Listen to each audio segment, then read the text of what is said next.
Morning everyone. आज date है 30th of October और अभी हम स्टार्ट करने जा रहे हैं आज का द हिंदू। ठीक है, आज संडे तो थोड़ा सा न्यूज़ लेंदी हो सकती है क्योंकि इसमें आज साइंस एंड इकोनॉमिक्स और बहुत सारी चीज़ों का फैक्ट FAQ पेज भी निकलता है। चलो, इसमें जो पहली न्यूज़ है वो कह रहा है काला नमक rice is now small and strong. ये जो काला नमक राइस है ये भारत के यूपी स्टेट में पाई जाती है, यूपी स्टेट में ग्रो होती है और खास बात ये है कि इसको GI टैग का दर्जा भी प्राप्त है। राइट, इसको GI टैग भी मिला हुआ है। तो आप यहाँ पे देख सकते हो, लिखा हुआ है द ट्रेडिशनल काला नमक rice is protected under the geographical indication tag system. और इसकी दो वैरायटीज़ हैं जो DWARF ड्रॉफ बॉनी या छोटी इसकी राइस के दाने होते हैं, उनको अभी रिसेंटली IARI ने पास किया है। इन दो राइस के नाम क्या है जो इसकी वैरायटी है? एक है पूसा, ये लिखा हुआ है पूसा नरेंद्र काला नमक 1638 और दूसरा है पूसा नरेंद्र काला नमक 1652। आपको बस ये नाम याद रखना, पूसा नरेंद्र काला नमक, है ना। तो ये किस उससे रिलेटेड है? ग्रेन से, तो ये है राइस से रिलेटेड है। राइट, ये बहुत इंपॉर्टेंट है। सीजल का ये पेट क्वेश्चन होता है, राइस पे कभी कभी वो वैरायटी का क्वेश्चन पूछता है। जैसे आप ये साइड में देखो ना, सीजल के लास्ट ईयर में पूछा था किसी सेट में, Jal Lahari is a variety of which crop. Jal Lahari किस क्रॉप की वैरायटी है? तो इसका करेक्ट आंसर था पैडी। और ऑप्शन जैसे है paddy, cotton, maize and jowar, तो इसका राइट आंसर है पैडी। पैडी की कुछ और वैरायटी भी हम लगे हाथ देख लेते हैं, जैसे सांभा, मसूरी, जलप्रिया, जलनिधि एंड जल लहरी। ठीक है, ये आपको याद रखना है।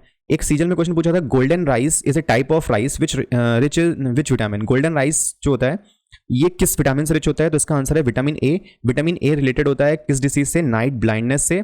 और इसका साइंटिफिक नेम क्या होता है? रेटिनॉल। Right, retinol. और ये सबसे ज़्यादा पाया जाता है जैसे कैरेट हो गया और ग्रीन लीफी वेजिटेबल्स, है ना, स्पिनच, ये इनमें पाया जाता है। और ये आपको याद रखना है। ठीक है, और इसको IARI ने अप्रूव किया है। तो IARI के बारे में अब मैं कल डिस्कस किया था। 1905 जिस time Lord Curzon governor general था उस टाइम ये बना था और इसका हेडक्वार्टर है पूसा, दिल्ली में। जब ये बना था तब इसका हेडक्वार्टर कहाँ पे था? पूसा, जो कि है बिहार में। वहाँ से उसको शिफ्ट करके लाया गया है दिल्ली में। और जो इसके करंट DG है, डायरेक्टर जनरल, उसका नाम है अशोक कुमार सिंह। ठीक है, ये आपको याद होना चाहिए। और ये जो काला नमक है इसको किस लॉर्ड ने गिफ्ट किया था? ऐसा कोई क्वेश्चन आता है तो काला नमक को लॉर्ड बुद्धा ने श्रावस्ती के लोगों को गिफ्ट किया था, ऐसा माना जाता है। ठीक है, और इसको GI टैग का भी दर्जा प्राप्त है और ये न्यूज़ में भी आ रहा है, इसलिए इंपॉर्टेंट है। देखो, नेक्स्ट कह रहा है कि गुजरात ने अनाउंस किया है panel to study uniform civil code. Uniform civil code हमारे आर्टिकल 44 में आता है। ठीक है, इसको आपको याद रखना है। नेक्स्ट न्यूज़ है यहाँ पे दिल्ली से, इसमें है ban on the construction as air quality falls to severe category briefly. ठीक है, जो एयर की क्वालिटी है वो सेवियर कैटेगरी में, अति भयावह में चली गई है। तो अब देखो, इस पर बहुत सारे क्वेश्चंस बनते हैं। जैसे एक तो इसमें बहुत इंपॉर्टेंट पॉइंट है GRAP, है ना, ये देखो लिखा है GRAP। इसको आपको समझना है, ये ग्रैप क्या होता है? Graded response action plan. ठीक है, GRAP graded response action plan, इसका नाम आपको याद रखना है। और ये क्या है? GRAP is a set of emergency measures taken to reduce air pollution. हवा का द्वारा जो प्रदूषण होता है ना, उसको कम करने के लिए जो इमरजेंसी रिस्पॉन्स सिस्टम बनाया गया है दिल्ली गवर्नमेंट के द्वारा, उसका नाम है GRAP, ग्रैप। ठीक है, और ये आपको ध्यान रखना है। उसके बाद जो इस पे IS में जो क्वेश्चन आया था इस पे एयर क्वालिटी इंडेक्स को लेके, तो इसमें पूछा था, in the cities of our country which among the following atmospheric gases are normally considered in calculating the value of air quality index. Air quality index को मेजर करने के लिए इसमें से कौन सी गैस जो है उसको कंसिडर किया जाता है? राइट, देखो, कार्बन डाइऑक्साइड है, कार्बन मोनोऑक्साइड है जिसका फॉर्मूला होता है CO, नाइट्रोजन डाइऑक्साइड है, सल्फर डाइऑक्साइड है, मेथेन है। ठीक है, मेथेन का फॉर्मूला होता है CH4। और इसमें से किसको आप लेते हो? देखो, कार्बन डाइऑक्साइड नहीं होती है। ठीक है, कार्बन डाइऑक्साइड अगर नहीं होती है तो ऑप्शन नंबर 1 हट जाएगा। ठीक है, और ऑप्शन नंबर C भी हट जाएगा और ऑप्शन नंबर D भी हट जाएगा, तो बचेगा हमारे पास सिर्फ ऑप्शन नंबर B। इस तरह से आप ऑप्शन एलिमिनेशन का यूज़ कर सकते हो, लेकिन आपको पता होना चाहिए एटलीस्ट इसमें से एक ऑप्शन जो नहीं है ना। तो इसमें 2, 3, 4 करेक्ट है, जिसमें हम कार्बन मोनोऑक्साइड इसको कंसीडर करते हैं एयर क्वालिटी इंडेक्स में। और नंबर 3 है नाइट्रोजन डाइऑक्साइड और नंबर 4 है सल्फर डाइऑक्साइड।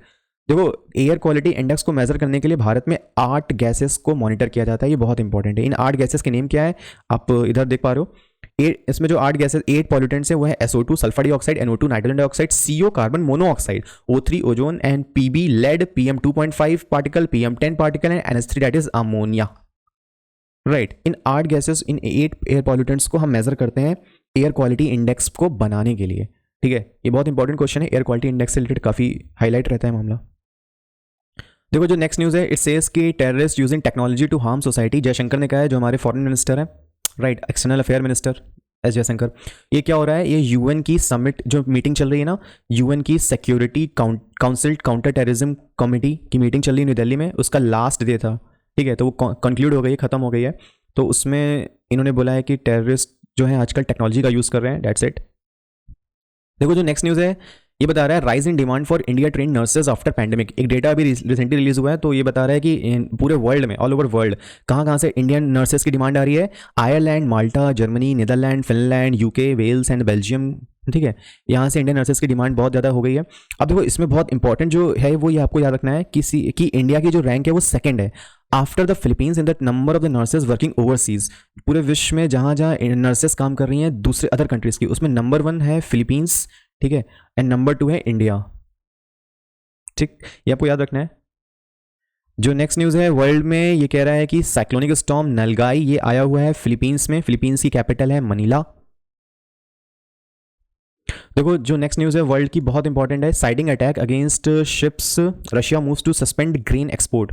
रशिया ने क्या किया है, जो अपने ग्रेन खादान का उसका एक्सपोर्ट था ना, उसको क्या कर दिया है, सस्पेंड कर दिया। देखो जब ये सब वॉर चल रहा है यूक्रेन और रशिया में, तो रशिया और यूक्रेन के बीच में एक डील हो रखी है। उसके अकॉर्डिंग रशिया यूक्रेन के द्वारा किए गए एक्सपोर्ट को बैन नहीं करेगा या उसको हेल्प करेगा, और यूक्रेन रशिया के द्वारा एक्सपोर्ट को बैन नहीं करेगा या उसको हेल्प करेगा। जो अदर नेशंस उन्होंने क्या कर दिया है, रशिया के द्वारा जो इंपोर्ट आ रहा था, इंपोर्ट है ना, जो रशिया एक्सपोर्ट कर रहा था ऑब्वियसली, उसको बैन कर दिया है। ठीक है, तो आप सोचो कि रशिया का एक्सपोर्ट कितना बड़ा होगा पूरे विश्व में, उस एक्सपोर्ट का जो शेयर है ना, कितना बड़ा होगा कि यूनाइटेड नेशन के जो चीफ है एंटोनियो गुटेरेस, ठीक है, उन्होंने क्या कहा है कि देखो ये लिखा है कि Russian declaration came after UN chief Antonio Guterres urge मतलब कि यहाँ पे रिक्वेस्ट की है Russia and Ukraine to renew the deal. उन्होंने बोला है कि भाई इसकी डील को रिन्यू करो। इसके अलावा गुटेरेस ने कहा है कि अदर कंट्री से, जितनी भी वेस्ट नेशंस है, कि in the west to expedite the removal of the obstacles blocking Russian grain and fertiliser export. मतलब जो ब्लॉक आपने किया हुआ है ना रशियन एक्सपोर्ट को लेकर, आप उसको हटाइए। तो आप ये समझ पा रहे हो कि रशिया का शेयर एक्सपोर्ट में जो ग्रेन के मामले में कितना ज़्यादा है रशिया और यूक्रेन का। ठीक है, अभी देखो यूक्रेन ने अभी रशिया पे एयर स्ट्राइक की है ड्रोन के थ्रू, तो रशिया ने गुस्से में जितने भी उसकी जो डील थी ना ये ग्रीन एक्सपोर्ट को लेकर, उसको सस्पेंड कर दिया है। इससे क्या होगा, मार्केट में फूड इन्फ्लेशन राइज करेगा, है ना, जब एक्सपोर्ट मार्केट में राइस और जो वीट है उसकी एक्सपोर्ट हो ही नहीं पाएगा, है ना, तो इनका जो प्राइस है पूरे वर्ल्ड मार्केट में राइज करने की उम्मीद की जा रही है। ठीक है, यहाँ पे लिखा है Moscow has move to suspend its implementation of a UN brokered grain export deal, जिसके according 9 million tons of grain exported from Ukraine and brought down global food prices. ठीक है, आप इसके बॉर्डर को देख लो, इस पर काफ़ी इंपॉर्टेंट है, काफ़ी अच्छे क्वेश्चंस बन सकते हैं। देखो ये जो यूक्रेन का पार्ट है और इधर ये रशिया है, और यहाँ पे है ब्लैक सी से यूक्रेन भी टच कर रहा है और ब्लैक सी से रशिया का बॉर्डर भी टच कर रहा है। ठीक है, इधर कजाकिस्तान है, कजाकिस्तान भी इसके टच करता है। अब आप एक चीज़ देखो कि ये जो 4 क्षेत्र दिखाई दे रहे हैं, इसको रशिया ने वैसे ही हड़प लिया है, जिसमें से एक है खेरसोन, जैपोरिजिया, डोनेट्स्क एंड लुहांस्क। इसमें जो जैपोरिजिया है काफ़ी इंपॉर्टेंट है, विश्व का सबसे बड़ा न्यूक्लियर पावर प्लांट यहीं पे लगा हुआ है। ठीक है, यूक्रेन ने उसको लेके एक वार्निंग भी जारी की थी कि अगर इसमें कुछ होता है तो हमारी जिम्मेदारी नहीं होगी, राइट। देखो जो नेक्स्ट न्यूज़ है, इट सेज कि what is the doctrine of pleasure. ये क्या है डॉक्ट्राइन ऑफ प्लेजर?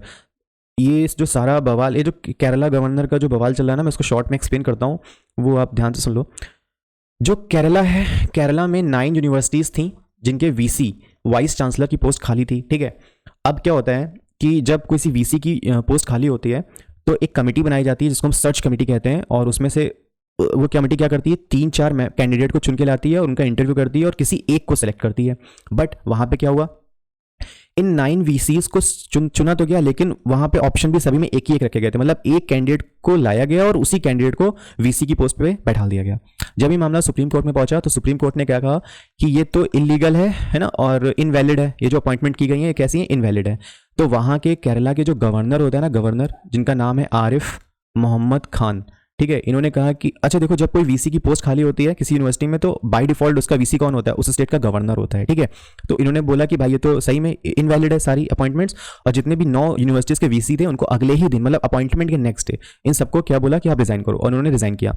अब देखो ये मैटर चल रहा था गवर्नर और वीसी के बीच का, लेकिन इसमें कौन कूद पड़ता है, जो वहाँ के स्टेट फाइनेंस मिनिस्टर होते हैं। उन्होंने बोला कि भाई ये सब तो गलत है, ऐसा कुछ नहीं चाहिए, जो वीसी की अपॉइंटमेंट की थी एकदम वैलिड थी, सही थी।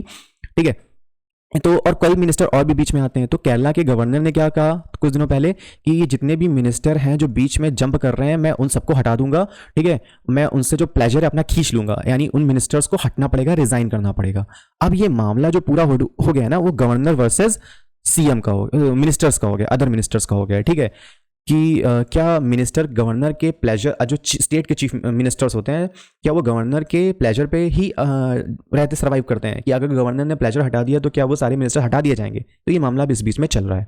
तो देखो इसमें क्या इंपॉर्टेंट है ये आपको ध्यान रखना है कि आर्टिकल 164 जो है ना स्टेट गवर्नमेंट का, उसके अकॉर्डिंग जो स्टेट का चीफ मिनिस्टर होता है it is appointed by the governor, government के द्वारा अपॉइंट किया जाता है। और जो अदर मिनिस्टर्स होते हैं they are appointed by the governor on the CM advice. वो गवर्नर तो अपॉइंट करते हैं अदर मिनिस्टर्स को, लेकिन किसकी एडवाइस पे? सीएम यानी चीफ मिनिस्टर की एडवाइस पे अपॉइंट करते हैं। और केरला के सीएम कौन है? पिनाराई विजयन, ठीक है, पीवी। केरला की कैपिटल है तिरुवनंतपुरम। अच्छा, it adds the minister hold office during the pleasure of the governor. ये बात एकदम सही है कि जितने भी मिनिस्टर्स होते हैं they hold office on the pleasure of the governor, but the pleasure referred is also taken to mean the right of CM. उसमें सीएम का भी तो राइट है ना उस प्लेजर में, to dismiss a minister and not that of only governor. केवल governor का ही राइट नहीं है मिनिस्टर्स को हटाने का, उसमें सीएम भी इन्वॉल्व होता है, सीएम का भी प्लेजर इसमें इन्वॉल्व होता है। ठीक है, अभी ये मामला चल रहा है, इसका कंक्लूजन क्या निकलता है वो तो कुछ दिनों बाद ही पता चलेगा, बट आपको रिमेंबर रखना है, याद रखना है आर्टिकल नंबर 164। देखो जो नेक्स्ट न्यूज़ है इसमें एफएक्यू पेज में ये कह रहा है, is the world's climate action plan on track. जो पूरे विश्व का क्लाइमेट एक्शन प्लान है क्या वो ट्रैक पे चल रहा है? ऐसा न्यूज़ में बार बार डेली पिछले 6-7 दिनों से लगातार ये क्लाइमेट एक्शन की बातें चल रही हैं, क्योंकि जो COP27 समिट ना 27वें नंबर की COP समिट हो रही है। कॉन्फ्रेंस, COP का फुल फॉर्म क्या होता है यहाँ पे?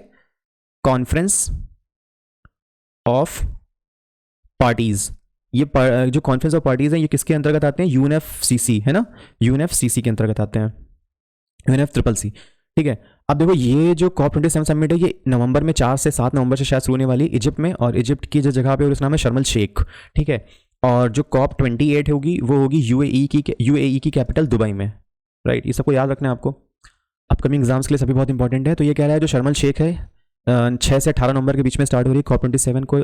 ठीक है, तो उसमें हमारे पास क्या चैलेंजेस हैं? तो उसमें हमारे पास चैलेंजेस है food security, energy and biodiversity of the top of the agenda. ठीक है, ये 3 मेन एजेंडा होंगे। और आपको याद रखना है UNFCC में कितने मेंबर्स टोटल? 198 मेंबर हैं। और जो COP3 हुई थी बहुत इंपॉर्टेंट है, ये कई बार न्यूज़ में पूछा भी गया है सीजीएल वगैरह में। COP3 कहाँ पे हुई थी? 1997 में क्योटो प्रोटोकॉल जिसको हम बोलते हैं। क्योटो जो है ये जापान में एक जगह है, ठीक है, क्योटो। और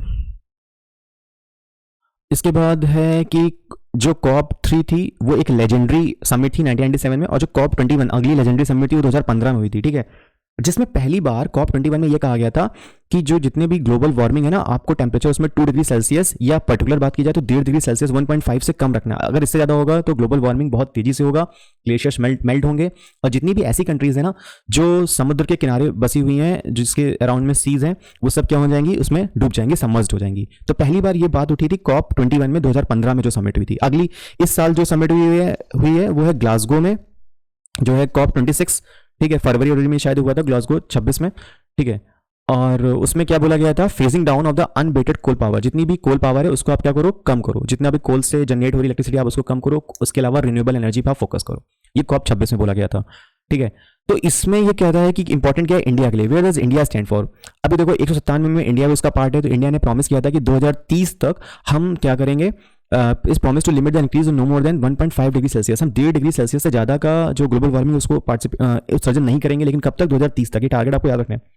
और रिसेंटली 2070 तक मोदी जी ने बोला था कि नेट जीरो एमिशन का टारगेट हम अचीव कर लेंगे। बहुत इंपॉर्टेंट है ये, नेट जीरो का टारगेट है 2070।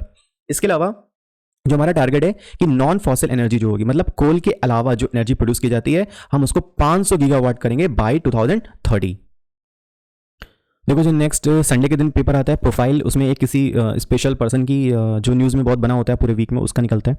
तो यहाँ पे निकला है old bud new king. Bird देख के आपको याद आया होगा ट्विटर, जो आजकल बहुत ट्रेंडिंग में चल रहा है, क्योंकि ट्विटर के जो CEO थे जिनका नाम था पराग अग्रवाल, उनको फायर कर दिया है, चिड़िया को फ्री कर दिया है। ठीक है, और जो नए CEO बन गए हैं वो खुद कौन हो गए?